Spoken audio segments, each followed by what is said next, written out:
Hello neighbors, it's Brad here at eTrailer, and today we're taking a look and installing the eTrailer trailer hitch receiver on a 2017 Subaru Forester.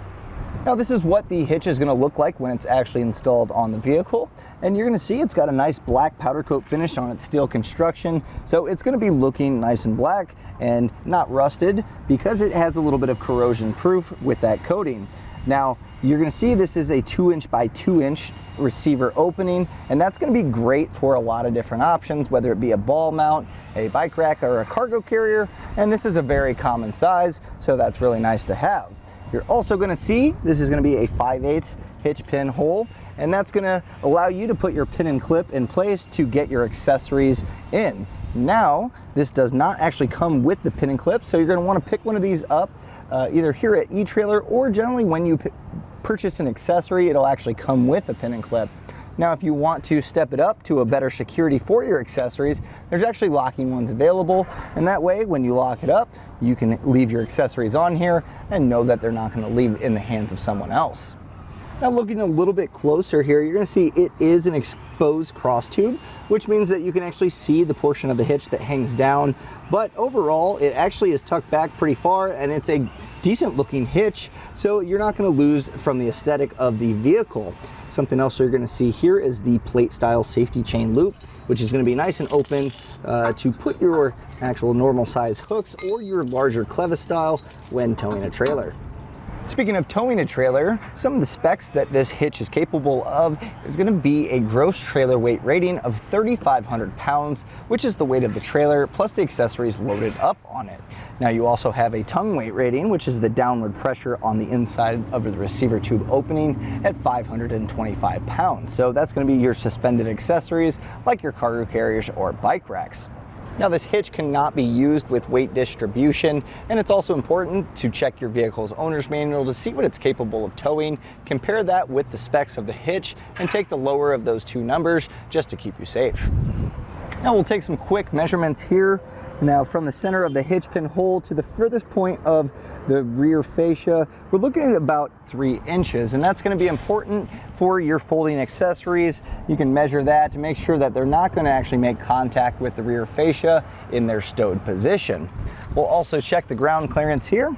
So from the top of the receiver tube opening to the ground, we're looking at about 14.5 inches, and that's not going to cause any issue with the hitch actually making contact. But when you have your loaded up accessories like your cargo carriers or bike racks, they extend out, and so when you go on an incline, they can actually make contact with the ground.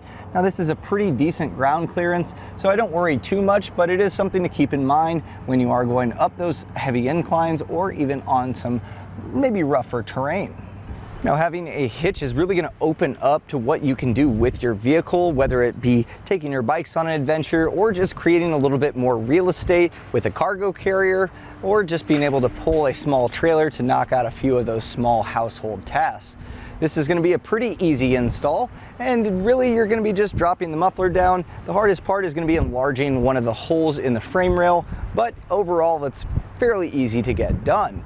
Now I'm going to walk you through every step to make sure that you can get your hitch on. So let's take a look at that now. To begin our installation, we're actually going to be bolting up underneath these heat shields here, but obviously the mufflers are going to be in the way, so we're going to need to remove the exhaust isolators for these to drop down. But before we do that, we're going to want to make sure that we're supporting the exhaust. That way it's not hanging down and causing damage downstream. So the best way to do this, if you have a cam buckle strap like this, I'm just going to run it across the suspension here, just kind of create a cradle for it. Now if you don't have a cam buckle strap like this, no problem. You can, if you're doing this in your garage or on your driveway, you can actually just kind of use a block of wood or something that's going to at least hold this up once it's lowered down. So here I have it tensioned up, and that's going to at least hold this in place. Now as far as getting your isolators off, sometimes they can be a little bit tricky. So if you need to do a solution on here to kind of loosen them up, soapy water works well. I'm going to use a little bit of penetrating oil here. You can also use a white lithium grease, anything that kind of helps loosen up that rubber around the hangers. And so just a little spray there. I'm going to take my pry bar, and if you don't have a pry bar, you can use a long flathead screwdriver. You're just going to find a nice point of fulcrum here and just kind of pry back and slide this back. And it doesn't matter if you get the top or the bottom portion off, you're just making sure that you get one of them off. So there's that one. There's going to be another on the other muffler, so we'll get this one. And then we got this one off. Now there's also going to be one a little bit further upstream by the rear differential, so we'll go ahead and get this one popped off as well. And with that, that's going to at least allow us to have a little bit of room here to kind of be able to move our exhaust around. But as I'm looking for this to drop down, I actually see that we have one here. So that's going to be tucked back. So we'll get this one.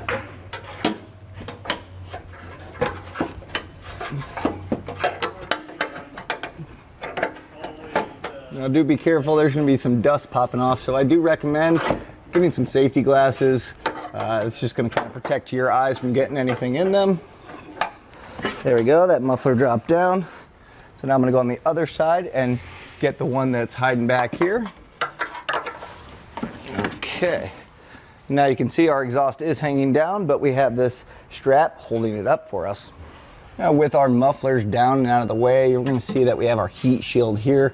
Now there's going to be 4 screws on each heat shield. Now this being the XT model, there's actually 2 mufflers, so you're going to want to make sure you get both sides.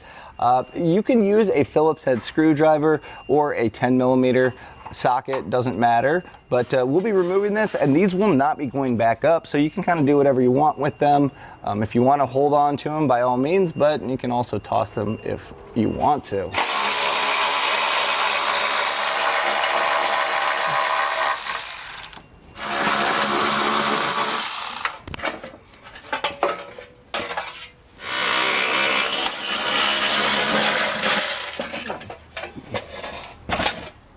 Now once those heat shields are out of the way, you're going to see there's going to be 3 rubber plugs on each side of the frame rail. We're going to go ahead and just remove those. You can kind of just pry these out, or you can use a flat head to kind of get underneath them and pull them, but they're pretty easy to come out. So do this on both sides of the vehicle. So now you're going to want to grab one of your carriage bolts, and what we're going to be doing is enlarging this hole to allow the head of that carriage bolt to pass through, as we're going to have 3 of them poking through here, and that's going to become the studs that we actually mount the hitch on. But in order for these to pass in, we are going to have to notch these, so you can actually go wide here. Basically, having this on hand can be a good judge of how much you actually have to take off. Now there's a few different ways you can do this. If you want, you can use like a Dremel and just kind of widen it out. I'm using a burr bit here. Pretty much any method to enlarge this hole cleanly, a step bit will work fine. But again, just testing to make sure that this will be able to feed in there fairly easily. It might be a tight fit, but I'm gonna go ahead and start grinding this out until I can pass this in.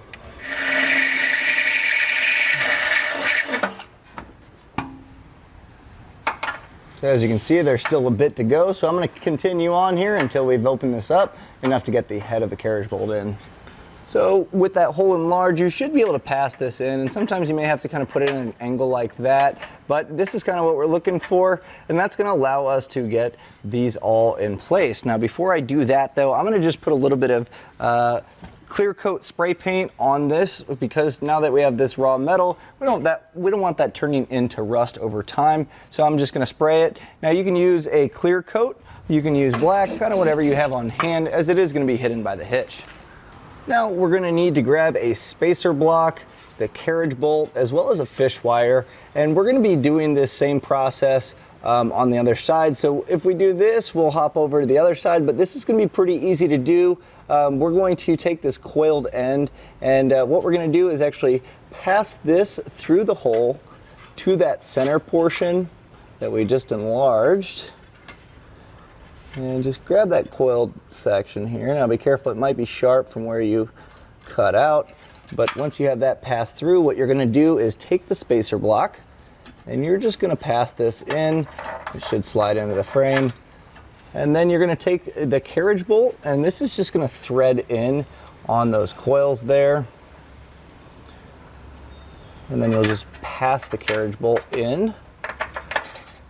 Again, you may have to kind of put it at an angle to do that, but once you have that pushed in, you should be able to bring this out, and that's going to be the first one done. Now keep this wire on there. It's going to make it a lot easier as we raise the hitch in place and prevent it from popping in the frame, and if it does, we can still just pull it out. So leave this attached. I'm going to do the same method on this one here real quick.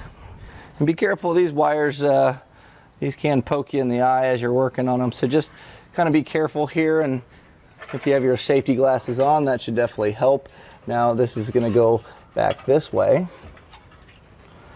and we'll do the same process.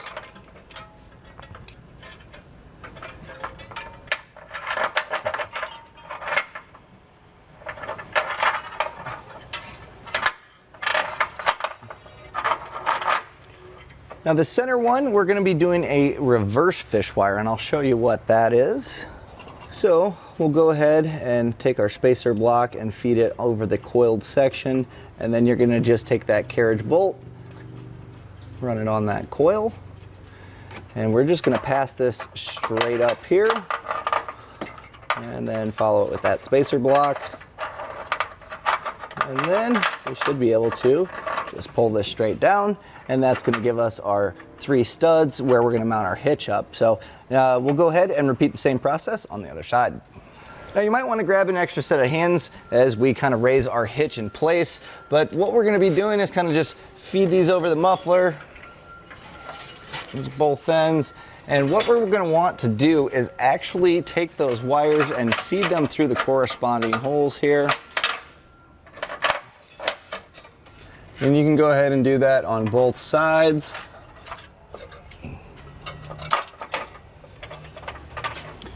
So what I'll be doing is having our flange nut here handy. I'm going to just get one on each side, just hand tightened on, and that's just going to support it and make it a lot easier to get the rest of the hardware. So what I'm going to do is grab all 3 of my wires here, and that's going to kind of make sure those studs stay down, so we can get this fed on there. And you may need to kind of shimmy it here and there to get those to go through. But once you have them poking through, you can go ahead and pull the fish wire off of one. Now it's very important that you don't push this up in the frame rail. So if you need to, you can put a little pressure on it, or just very carefully get this to thread on. So just with a few threads starting, I'm gonna head over to the other side. Now I can simply raise this up. Doing the same process here.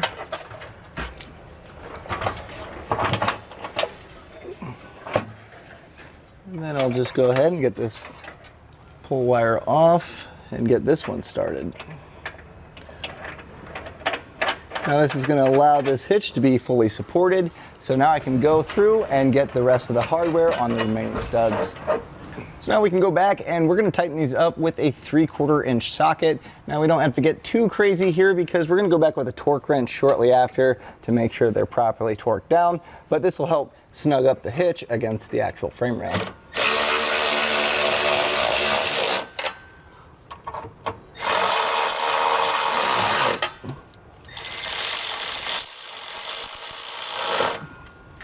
So time to go back with the torque wrench here and get these torqued down to the instructions torque settings. Now if you don't have a torque wrench, we actually have these here available at eTrailer, or you can generally rent them at an auto parts store. But this is going to be important to make sure that the actual studs aren't going to have too much stress on them from being over tightened, but also that they're going to be tight enough to where they won't become loose over time. So I'm going to go through, make sure these are torqued down properly.